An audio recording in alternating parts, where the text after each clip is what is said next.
Okey, Assalamualaikum warahmatullahi wabarakatuh. So, jadi kita akan masuk kepada bab 2. Sebelum ni kita dah belajar berkenaan dengan alat dasar fiskal, alat dasar keuangan. Kemudian bab 1, pandang kerajaan. So, kita akan masuk kepada globalisasi. Secara rumus ni, globalisasi ni berlaku disebabkan oleh, kalau kita tengok secara real life kita boleh nampak bahawa kita senang cari maklumat. Kita tahu berita daripada luar negara, kita tahu apa yang berlaku, dan kita juga boleh beli barang daripada luar negara. Kenapa itu berlaku? Disebabkan oleh globalisasi. Okey, mari kita tengok apa maksud dia. Okey, maksud globalisasi ini adalah proses interaksi. Kalau kita tengok sini, cikgu dah buat rumusan. Interaksi ini adalah komunikasi di antara kita dengan orang lain. Okey, dan juga integrasi. Integrasi ini bermaksud kita bekerjasama di antara manusia, firma dan kerajaan dalam pelbagai negara untuk membentuk satu budaya baru. Contoh yang kita nampak adalah, contoh dalam Malaysia, orang Cina makan makanan Melayu, orang India makan makanan Melayu, Cina, India, Melayu makan makanan India. Okey, kita tengok contohnya nasi lemak adalah daripada masakan Melayu, roti canai adalah daripada masakan daripada India, nasi ayam adalah masakan daripada China. So, jadi macam mana kita boleh adapt ataupun kita boleh selesa dengan makanan macam tu? Ini sebabnya adalah kerjasama di antara manusia, firma dan kerajaan, di mana dia adalah untuk memastikan kita boleh menerima budaya daripada masyarakat lain. Okey, bila kata berbagai negara kat sini, bermaksud kita akan melihat budaya negara lain, membeli barang daripada negara lain. So, itulah deglobalisasi, di mana interaksi dan integrasi itu adalah. Alright, so jadi tadi kita menerangkan mengenai maksud globalisasi. So, apa dia ciri-ciri globalisasi? Ada 4: pasaran baru, serta baru, kaedah komunikasi baru, dan peraturan dan norma baru. Pasaran baru ni, kalau kita fikir secara logiknya, sebelum ni kita berniaga di dalam negara, tetapi tapi apabila kita nak kembangkan lagi perniagaan kita perlu cari pasaran baru di mana dia melibatkan luar negara. So, jadi sebab itulah peranan globalisasi ni penting, sebab dengan cara kita boleh kembangkan perniagaan kita ke luar negara, tu dapat untung yang lebih banyak. Seterusnya, peserta baharu. Peserta baharu kat sini, kalau kita sama macam pasaran baru, kita dah berniaga dalam negara, so bermaksud kita akan kenal Melayu, Cina, India. Tapi bila berada di luar negara, kita akan deal dengan masyarakat yang berbeza, budaya yang berbeza. Okey, kalau kita tengok penerangan lebih lanjut, peserta baharu ini dia melibatkan kepada blok perdagangan. Seterusnya, adanya organisasi, IMF dan dunia.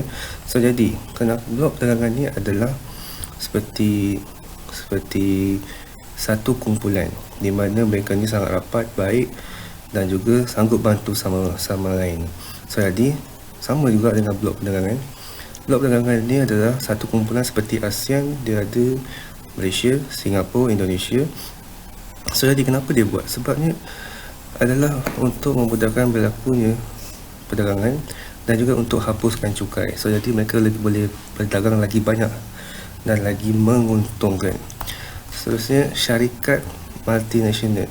So, jadi bila globalisasi berlaku, okey, dia akan meningkatkan lagi pengeluaran ke luar negara. Seterusnya, sama ada dia akan buka lagi cawangan kat luar negara, dan juga dia akan pasarkan ke luar negara. Okey, kalau kita tengok pemasaran macam KFC dalam TV, bukan sahaja dekat Malaysia, tapi dekat seluruh negara pun ada. So, jadi itu cara diorang mendominasi pengeluaran. Okey, fungsi organisasi seperti G7, IMF dan Bank Dunia, mereka ni akan membuat dasar. Okey, membuat dasar dan juga menyelaraskan dasar supaya tidak berlakunya penipuan semasa perniagaan dan tidak berlakunya tidak berlakunya pencemaran dalam negara. Okey, dan juga WTO ni, kalau tadi kita tengok G7, G8, IMF dan Bank Dunia ni adalah membuat dasar, tapi WTO ni lah organisasi di mana dia adalah menguatkuasa Kalau macam kat Malaysia kita ada polis, tapi kalau luar negara yang melibatkan seluruh dunia, kita ada Pertubuhan Perdagangan Sedunia, iaitu dia lebih kepada perdagangan sahaja. Okey. Jadi kita telah pun tamat dalam siri pertama, konversasi iaitu peserta baharu. So, kita akan masuk ciri konversasi yang kedua, iaitu kaedah komunikasi baharu. Okey. Kaedah komunikasi baharu ni adalah salah satu ciri konversasi. Kenapa dalam konversasi memudahkan untuk kita mencari maklumat dengan lebih cepat dan juga melakukan aktiviti ekonomi dengan cepat. Kenapa? Dengan adanya konversasi ini, seperti contoh telefon bimbit, internet dan juga pengangkutan yang lebih murah dan cepat, ini akan sedikit sebanyak membantu dalam memudahkan interaksi kita dengan negara lain. Okey, seterusnya kita akan masuk kepada peraturan dan norma baharu. Okey, peraturan norma ini adalah bermaksud budaya. Okey, bermaksud peraturan dan budaya baharu. Okey, dalam globalisasi, peraturan norma baharu ini memang sangat penting, sebabnya ini adalah untuk membantu berlakunya perdagangan dengan lebih baik, di mana setiap apa benda yang kita buat perlunya adanya garis panduan ataupun peraturan. Okey, mari kita tengok perjanjian pelbagai hala untuk perkhidmatan harta intelek dan komunikasi. Okey, perjanjian ni adalah untuk contoh kita membuat satu ubat dan kita meletakkan nama brand kita. Jadi negara luar tak boleh menggunakan brand kita, melainkan dia beli barang kita ataupun dia membeli brand kita untuk digunakan untuk jualan. Okey, selebihnya ni adalah lebih kepada perjanjian dan juga peraturan. Contohnya, peningkatan kesedaran dalam hak asasi manusia. Okey, maksudnya kat sini peningkatan kesedaran dalam hak asasi manusia. Kenapa? Sebabnya World Trade Organization ataupun perdagangan dunia ini, organisasi perdagangan dunia, dia bukan sahaja untuk berkaitan dengan perdagangan, tetapi ada perdagangan yang melibatkan pencemaran alam dan juga ada juga perdagangan yang akan memberi kesan negatif kepada manusia. So, jadi bila dengan adanya peraturan dan norma baharu akan membantu manusia untuk menjadi lebih sihat dan juga aktif. Okey, kini kita masuk kembali dalam tajuk globalisasi part 2. Sebelum ni kita ada masuk dalam part 1, iaitu apa dia globalisasi, iaitu interaksi dan integrasi dan serta ciri-ciri globalisasi. Dan kita akan masuk apakah yang menyebabkan globalisasi ini berlaku. Okey, pertama disebabkan oleh perkembangan teknologi. Perkembangan teknologi ini berlaku apabila memudahkan kita untuk berkomunikasi dengan negara lain. Okey, macam mana kita boleh berkomunikasi, sama ada melalui secara maya ataupun secara online ataupun melalui internet. Kenapa? Sebabnya teknologi ni dia bukan sahaja memudahkan kita untuk membeli barang dengan luar negara. Contohnya, kita membeli barang dengan luar negara dengan menggunakan apa? Dengan menggunakan kemudahan bank menggunakan internet untuk memastikan pembayaran dilakukan. Okey, so jadi seterusnya, peranan kerajaan ni sangat penting, sebabnya peranan kerajaan ni mesti melibatkan hubungan di antara negara dengan negara lain. So jadi kalau mempunyai hubungan yang baik, kerajaan dia akan boleh mengurangkan cukai. Seterusnya, dia akan memberi bantuan kepada negara kita. Seterusnya, ini akan memudahkan firma dan juga kerajaan kita akan meningkatnya keuntungan dan juga hasil kerajaan. Okey, seterusnya ilmu pengetahuan, iaitu di mana adalah untuk pengangkutan. Okey, maksudnya pengangkutan kat sini sejauh mana pengangkutan kita boleh pergi.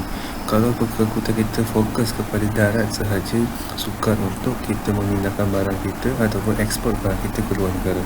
So jadi dengan adanya pengangkutan udara seperti Mars, Air Asia, memudahkan untuk kita mengirim barang ke luar negara, ataupun melalui pengangkutan laut, kapal yang membawa barang-barang yang besar seperti kereta. So jadi ini akan memudahkan barang sampai ke luar negara.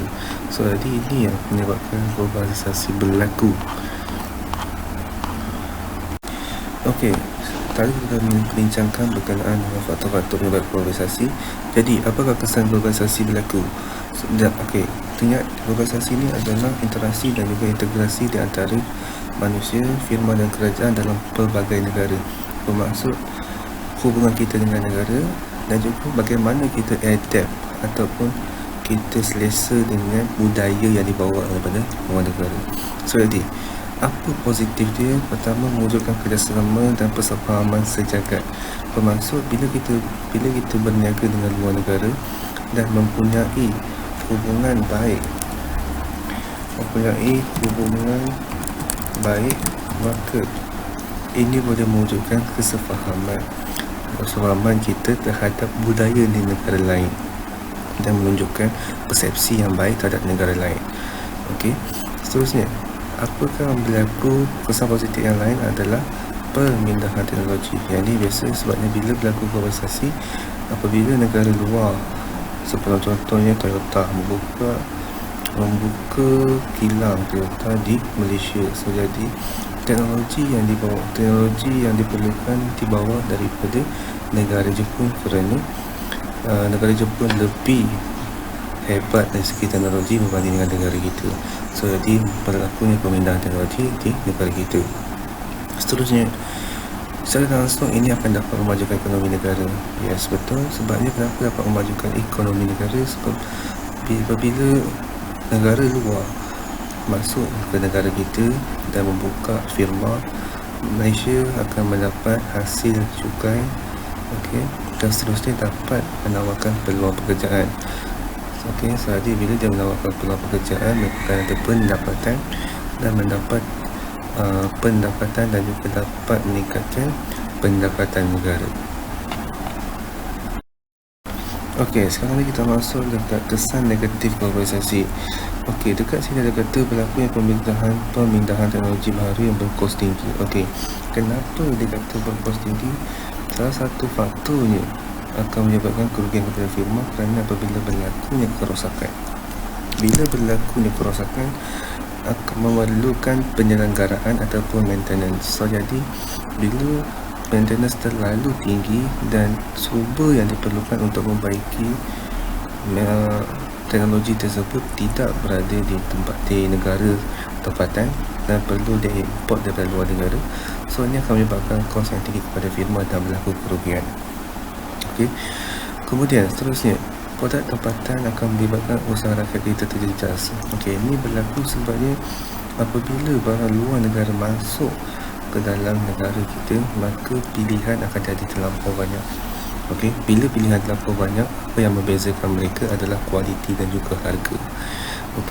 Apabila kualiti dah sama tapi harga yang berbeza, mereka akan memilih untuk membeli barang yang lebih murah berbanding dengan kualiti. So jadi ini akan menyebabkan terjejasnya pendapatan daripada rakyat tempatan kita ataupun firma. Kalau kita tengok contoh smartphone, dulu kita ada untuk CSL dan juga CSL, tapi sekarang dah tak wujud. Sebabnya kenapa? Kurangnya daya saing. Walaupun harga yang murah, tetapi kualiti yang berbeza dengan yang seperti Samsung dan juga smartphone yang lain. Berlakunya peningkatan gejala negatif sosial mereka. Bila kita kata berkenaan dengan globalisasi, dia dalam bentuk kita mendapat maklumat dengan cara yang mudah, tetapi ada aspek negatif dia kerana dia boleh menimbulkan budaya yang lain daripada negara tersendiri. Kerana dekat negara luar ada yang baik dan ada yang buruk. So jadi yang buruk mungkin berlakunya seperti gangsterism, vandalism. So jadi ini akan menyebabkan berlakunya peningkatan budaya negatif dalam negara kita.